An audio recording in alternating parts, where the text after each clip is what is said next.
It didn't have anyone else. I guess it's us. Yeah.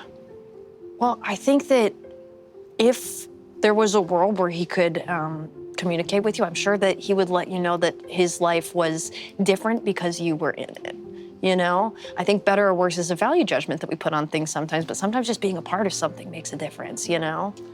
There's not really a wrong way to do something like living. Town was better for him. Town was better for him. Hooey, hi. Hi. My brother Buckley was in an accident, and we kept him sort of submerged for a long time. It's only been about 5 days, but. There's no time frame on stuff like this. Honestly, submersion will keep him nice and preserved for a little bit. So if you don't want to do this right now, we're going to be back around in a few weeks, and he'll still be totally fine then if you're not totally ready yet. Give me a charm roll, difficulty of 6. Okay. 10, but since I'm in close proximity to death, do I get to add that plus 2? Plus 2. Ooh. Nice. Succeeding by more than 5, your tenderness in this moment, you see Gashry goes, oh, that's so kind. You know, I thought that we had a very limited amount of time, but we actually have some family in the Canlands, and I think that they didn't get it. It's just I haven't got a chance to make it out here yet in the short time line. So but a couple weeks would not be an issue. No, what I'm gonna do is I'm gonna give you some salt. You just rub that on every couple of days, truly, just a little bit all over the place. And honestly, there's something so nice about being able to wash him in the salt, I find. There's just something really lovely about getting to use your hands to help them during that time. And I think that that really helps with the grief process. Thank you so much. Yeah, of course. You see that she turns to a couple of young, looks like a niece and nephew, and gets some of the salt off the truck, and starts to explain. And you can see whatever is shaky within her as she starts to explain what to do gets a little bit more solid. I've been here for 3 weeks, and I don't have a house. I just haven't done any. And you see she points to a chair over in a corner that clearly has a blanket on it for her to take naps in. She's like, it's so tough here right now, and everyone's counting on us, and it's just really hard. I'm gonna try and get you a summer. Kokomo, that's really sweet. I don't know if summers can happen when people are depending on you this much. You can figure it out. Doesn't really believe himself. Yeah. There's a lot of frantic energy. I sort of travel around with my buddies and we help people all around the Gladlands. Oh. And, you know, I was just thinking, we don't really eat that well out there on the caravan. I know how to cook. So I was getting to that. Yeah. I can maybe talk to everybody and see if maybe you could join us. Hell yeah. I'm gonna say, give me a charm roll. You got it. This one you got. Actually, you know this what? One No, you got. I think this is still warmth. I think this is genuine connection. A little bit higher. Give me warmth, difficulty of 5. Got it. Just nail it. Here we go. 3. Cash in all those boo-boos. I got boo-boos. I'm gonna... Burn 2 boo-boos and get up to 5. Yeah. We need some Band-Aids. You see as you get to that 5, you see she goes, can George come? Whoa. Well, I mean, I don't know who's in charge, actually. I'm not trying. I would say George could come. I think George could come. Oh, that's... You see she wraps a big hug around you, buries her little bug head. She's like, if you knew about Uncle Puss, do you think I was born in that swamp? You think I had a mom or a dad? I don't know. And I don't know if I have a mom or a dad. But I think if you join together, we can find out. Having a brother is like having a mom or a dad. So you think that I'm... So you would call me your... Oh my God. What are those? And points up at the stars. Rock Glob, the humidity in Rock Glob, it's a beautiful place, but the canopy and everything else, you never see the stars. She goes, what are they? You've never seen those before? Nuh-uh, they look like fireflies, far off. They kind of are. They're the furthest away fireflies you'll ever see. And sometimes they make shapes. shapes that are real and predetermined, that Poppy has told us about, written in some of the books, shapes that I like to pretend I see. Mooney was really good at like the doctor stuff, and right away they were like, you're gonna be in charge of all the bedside manner things, you know, like you're gonna be in charge of like diagnosis and helping people. And he was like incredible at it. It was like amazing. I didn't know what I wanted to do exactly, so I was just sort of bopping around. And one day we were driving back home, just like across the way, and we were talking, and I don't remember exactly what we were talking about, but he was laughing really hard, and then he just stopped laughing, and I turned over, and he was just gone. They think maybe it was an aneurysm or something like that. We don't really know. He just was here, and then he was gone. And you know, when you love somebody and then that love doesn't have anywhere to go, and they say that that's grief. And I think that when the grief doesn't have anywhere to go, it just turns rotten sometimes. And I'm kind of scared it's what's happening with me. Is that why you sort of hesitate to take off your mask? Listen, I know what it's like to be in drag, but to me, drag is an escape. It's who I am, externalized. But you use your drag to hide. And then I just want to sort of like unclip the back of my mask and just sort of slowly take it off and sort of cradle the mask. Whoa. Wow. I think that you will probably see a level of indentation where the mask touches the skin. And feel free to correct me if I'm wrong, but there's probably no way to look at the ridges of pressed skin that does not conclude that there is a degree of pain and tightness in keeping that on. Yeah, for sure. As you know, when people die in the history, it's like a little bit different here. Most places, it's something that you get people around and you celebrate. And when you leave here, you just kind of disappear. And I couldn't let that happen. So I don't know. I built something as special as he was to remember him for myself. And everybody really liked it. And they started asking me to do it for other people. And so I started traveling around, and then people were requesting it, and I started making it unique to as unique as the people were in which I was providing the service for. And if I can't do that for people, then they just don't get that. Nobody else wants to do this job. I have asked, I have tried to get people to help, and it's not the kind of thing you can make people do. It's not like being a nurse where you can train people for it. You have to want to do this. Otherwise, people just slip away, and that's it. And I so badly want you guys to have the things that you want to have. I want that for you, but I'm so scared if I'm not here, then what happens, you know? That's how you started. You first did the procession for Mooney? Yeah. Whoa. And then I didn't go back to the hospital, and yeah, so my medical training gets used to do if people need coroner services, I go do that. Yeah. Okay, I understand. I'm also dealing with something similar. I fear like I'm being selfish going over there to find what I think would help people to find some fiction. This spear shaker, I've heard stories, fictional stories that I think are powerful enough to change people's minds, but it's not what the Gladlands needs, according to the history heap. But I feel like it can invoke so much change. And going there, I'm scared that I'm making the wrong decision, sacrificing the good of people's needs and wants for my own. But when have you ever sacrificed other people's needs for your self-interest? What do you mean? Like you just do whatever you want to do, no matter what people need from you. I don't understand. I mean, Like, you know, like Like your own Bub's Day. for you and nobody else. Like a Bub's Day. Like It was like a Hoogie Day? Hoogie Day. Boogie Day. Or Hoogie just does whatever you want. Or even a Hoogie hour We could start with a Hoogie Minute. where you take off the mask and you just Like what? do Like, things for you. One time my dad went down a hill on his own.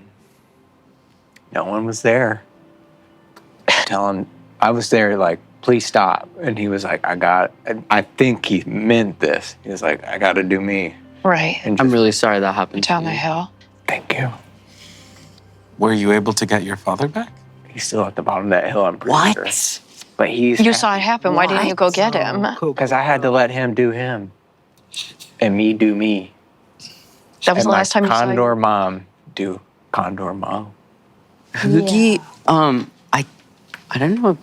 I think maybe one of the issues that you're feeling, I'm just curious if this resonates with you, but I feel like some of this kind of like more personal, relationship-based work that's coming from like a thing very deep inside is sometimes passed down through like families. And I could so see that feeling like extra hard because maybe this was like one of the last people in your family that could have this connection. So maybe we can just kind of be on the lookout for if someone has like that spark and maybe you would want to teach them. But in the meantime, I would be really down to kind of like, I don't feel like I really have a role. I would love to apprentice a little. I don't think I'll ever be as like gifted as you, but maybe we could like start writing it down and have some kind of like It's tradition or something Well, like and this that. isn't a jab, but you're kind of good around dead bodies already. It's not a jab. No, it's true, and I do appreciate that. Sometimes you have to say hard things to That's be a true. good friend. That's true. I just want to say something to the group. It's not really that I'm a cannibal. It's just that I really break down under stress just a little bit earlier than anybody else would. You see, Ash goes, "What? You're a what?" Look, I did eat my husband, but the issue wasn't me eating him. Anyone would have done that given the amount of time. I just did it a little bit too early.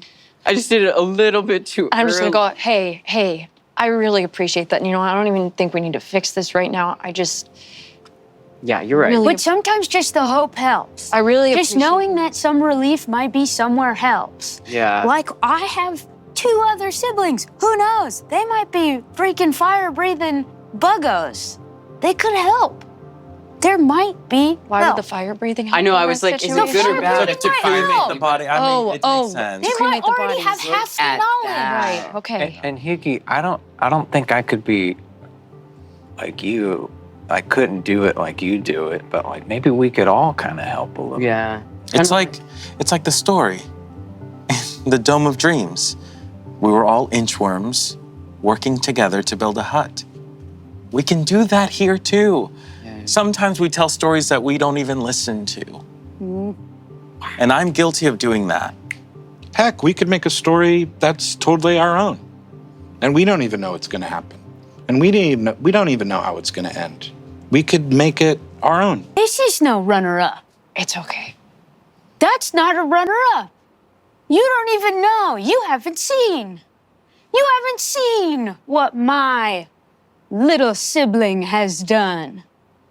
Yeah, that's right. We've been all over this town, doing a lot for people. And the only person who knows how to do those things is Hoogie. And they never asked if anyone else wants to learn, actually. So they also haven't failed in finding other people to do this job. There are people out there. We just gotta ask for help. I didn't know you still kept his skull. You see here, everyone from the History Council looks over at this skull. Bones are a common decoration item in the Gladlands, but you see everyone sort of looks over and you see she goes, you recognize this? Yeah, I didn't think you were at the service. I wasn't. I kept his skull and I put it on top of the place where I spread the rest of his ashes. I didn't realize that anybody took it. It is not for reasons of rank sentimentality that I keep this. Obviously, as an ash maker, you are well aware that death is beautiful and a part of life. The actions that were taken at the funeral were taken for everybody to process their feelings. The facts of Mooney's death were such that it was a tragedy, and in so acknowledging it and rendering funereal services, those feelings were processed. You aren't going to be able to know away these feelings. I'm here if you ever want to talk about anything. I'm well aware. I'm well aware.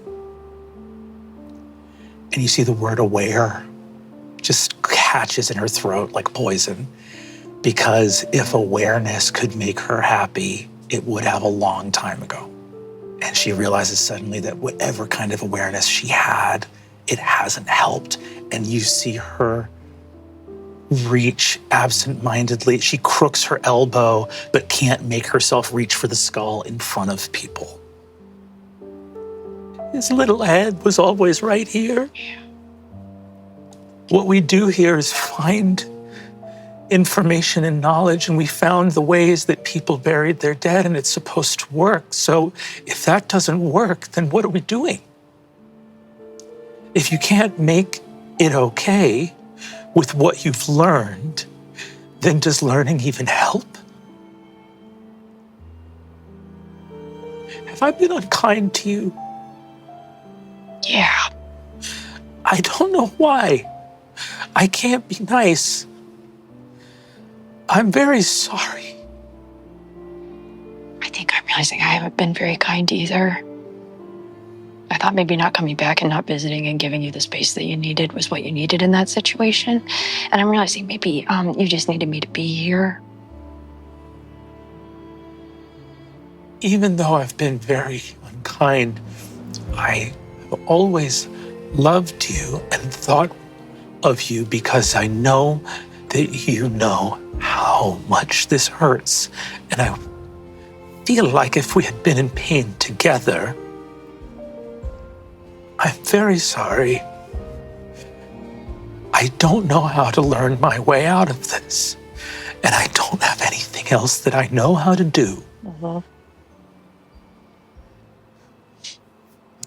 Hey, like it's like way too late to go back. But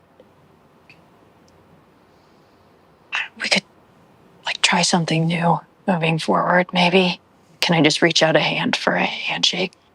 You see that she reaches out a hand.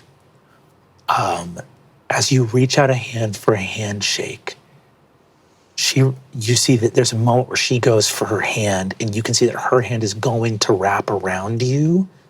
But there's a moment where she sees you going for a handshake and starts to falter. In this moment, do you like widen for an embrace or stay? Yeah. As you suddenly go like, no, we're gonna do that instead, I would like you to add a permanent +2 specialization to warmth. Oh, nice. Can which I I know is your D4, yeah. Can I join this for a second with Hughie? Yeah. Say, one thing that I've really loved about Hughie's whole process is how it's like really not intellectual. It's just really beautiful, and you can feel that. And I'm curious if there's a way to do like a second funeral for Mooney that you could be at if you're interested. Because I think closure is kind of non-intellectual, and it's just something that you could feel if you wanted to. I don't know if that's something either of you would be interested in before we leave.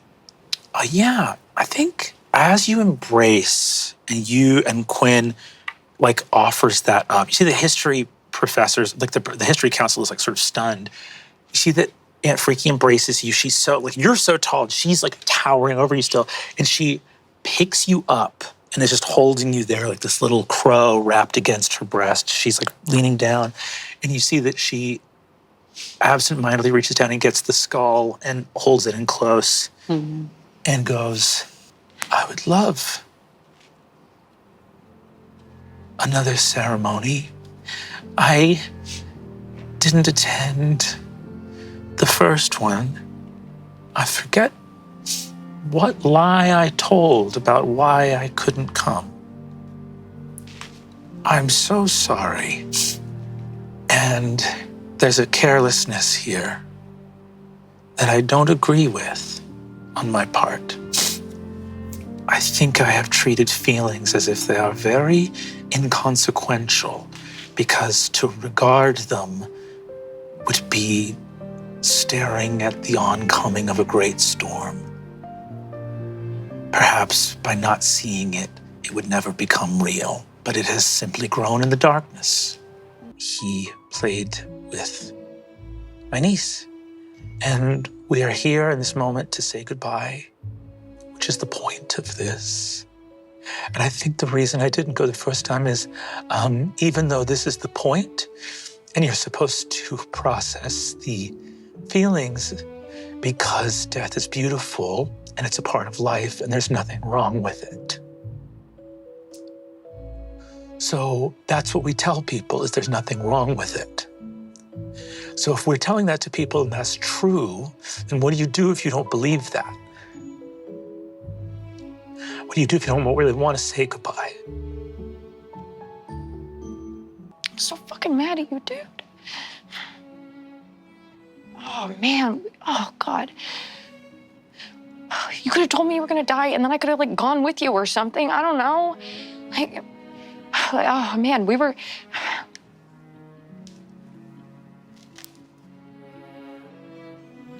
Oh, God, we were supposed to do this together. I know it's just me, and this fucking sucks. And I hate it here. I hate this. I hate everything about it. I hate waking up in the morning, and I hate walking around.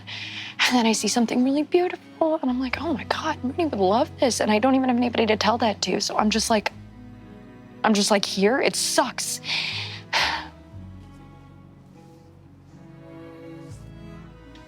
I'm really glad I have an ability to help people. And when I'm not helping people, I just don't really know what to do. And if you were here, you'd tell me what to do. I don't have anything beautiful or like nice or like good memories to share. That's it. That's all I think all the time. That's all I feel all the time. I think what you said is very beautiful. I don't typically talk this way, but this sucks. I think that's the most profound thing I've ever heard. And I read profound things all day. I think it sucks. I think it's awful. I miss my son. When Princess Diana died, her son sort of like walked behind the car, and I was wondering if you wanted to go for a walk. The ancient histories are well recorded in this regard. I think the pressure I felt to do this right, and the feeling that we're working really hard all the time to find things that are true, that are one way, and we have to try to find them the right way. And we tell people that death is beautiful and that it's okay to say goodbye. And I think I need to make it okay that that's one thing that's true, but also it's not true. That this sucks. And it's very confusing because I wouldn't know which one to write down. And now I'm realizing that the point is not to write either down. It's not death is beautiful, and it's not that death is horrible. And that from moment to moment, it's just going to be both of those things. And I shouldn't have thought about which one to write down. I just should have thought about which one I was feeling. And I'm so sorry. I like this funeral. Really? I didn't know that you were allowed to say this sucks at a funeral. And it's the only thing I've been thinking for so many years. I kind of didn't either. And I feel like maybe I'm going to bring this forward. She wraps her arms around you and says, I hope you do. I love you. I need to treat you like that's true. It's not enough for you. I think we need to stop focusing so much on knowing things because I knew that I loved you. But if I don't feel it, and if you don't feel it, then it doesn't really matter. I need to make you feel like I love you. You see that she wipes a tear away from your cheek and permanently adds a specialization to her charm. Nice.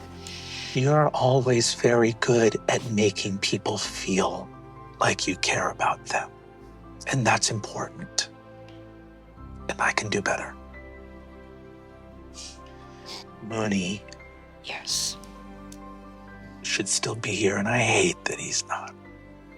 And I can say, as someone who knows a great deal, I know that he would be very proud of you.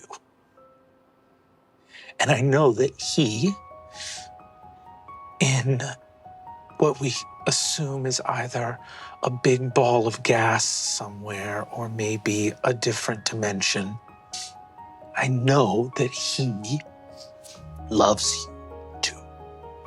The history heap is first and foremost concerned with the collection of knowledge, the learning of lessons from the before times. If each and every lesson of the before times is learnt, one by one and in order, we will arrive at, I am sure, the exact same conclusion of the before times, which is wrath and destruction, the ending of the world. So clearly, we must sometimes learn things that perhaps they did not even know in the before times, or at least not know enough. What an honor to be ourselves. And here she embraces Poppy.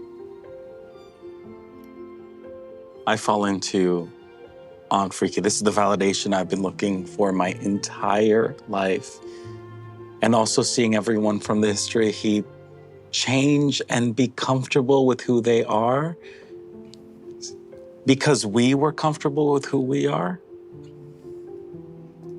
reminds me of the power of the individual and how if one person lived their authentic selves, just a ripple of change will happen inevitably. It was an enormous pressure to be the first, to have to be that brave and feeling like you had to be that brave. But watching the enormous wave of change coming from that bravery and all these people here in this space who can say what else was waiting in people's hearts that might now have a chance to grow in the sunlight. I think about that for a second. The word brave pops into Poppy's mind. And she thinks about everyone in the Gladlands that we've seen so beat up, so dejected, never experienced bravery because they were isolating themselves from allowing other people to come in and hold them up. And I realized that my experience is incredibly privileged because I have the caravan of people who give me that bravery. People like Parcel, Flashy, Quinn, Tess, Kokomo, like everybody else, like Connor and Hughie. Just everyone in their way was able to be themselves. No one, you know what I mean? Like I was able to see people at face value, and because of that, it inspired me to live in my own way. So bravery doesn't come from an individual. It comes from the community uplifting the individual. Or the amount that it takes to really be yourself couldn't come from just the individual. A hand touches your face as a long-beaked mask moves against your long-beaked mask. Guys. Oh my God. Hey. Either I'm a ghost or I'm a hallucination from eating a centuries-old chicken nugget. Okay. But either way, stories matter, memory exists. I love you, and I'm thinking about you all the time. Do I get to live here with you? Always. Okay. This place is an idea. And when I'm a skull on a dashboard, I'm still here in this and the light too. I'm thinking about you all the time. Yeah. Gives you a kiss on your cheek, moves back. Proud of you. Do me a favor. There's one person I care about in the world.